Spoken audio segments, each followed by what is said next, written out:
تعالی روایت دی چې رسول الله صلی الله علیه وسلم پي مسکلا او دا غینه بعد صرف خلکنګال کړه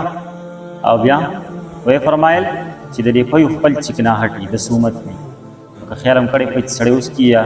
وخوري نو په دې خپل کې ډیر زیات ذایقه وي دا غینه پي هغه د سومت چکنا هټي نو د پي نه بعد چې دینو دا حدیث دلته ذکر راوړی دی دا ویل غواړي چې د پي د سکلو نه بعد او دس نشته او دس په دې سره نه ماتېږي لہذا صرف خپل کنګال کې بس دا کافی ده مزمزه دی وکړه دا پورا ده وعن بريدة أن النبي صلى الله عليه وسلم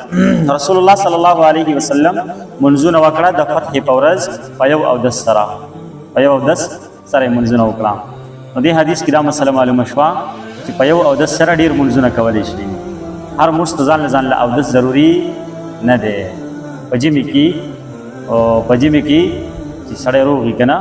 نو سار د ماسپخینی او د سوکي د ماسختري مسکی کولای شي چې شوګر وغیرہ مسله نه نو چې د ماسپخینی او د سوکي بعضی خلک د ګرساري او د سوکي ماسختري مسکی کولای شي نو بس د صحت پوری خبره ده او مسله اصل کې دا رجی یو خبره د یاد ساتي عام طور باندې په جمی کې خلکو ته 10 ګران وي نو بس د ماسپخینی او د سوکي د ماسختري مسکی کوي او ځان ډیر په زور راټینګ کړي دا مسله وس ځان په زور راټینګ کړي دا خبره غلطه ده او کبل فرض چاله تشی متیازي ورغلی یا ډکی متیازي نو تاسو به خیال کړئ په جمی کې اکثر خلک کوئی کورونه کې زنانه او دا بانک بکله و چې دا منظر زر وکم وای تشی بچاجي راغلی دی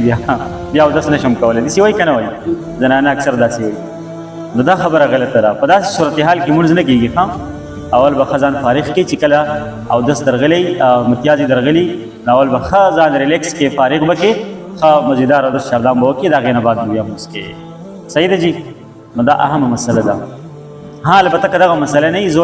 زور چاله نه ور کړي او نارملی ریلیکسی بس په یو د سره دې هر شی منځونه کولای شي مسپخین او د سوکي ماسپوتره پوری منځونه دی بیا په جیبی کې کوي باغی اس مسله نشته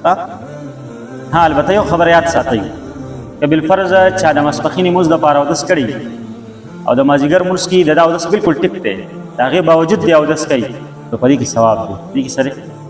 او د چاردام کوي دې کې ثواب دی د چاردام برابر دی بیا هم کوي ثواب پکې زیات دی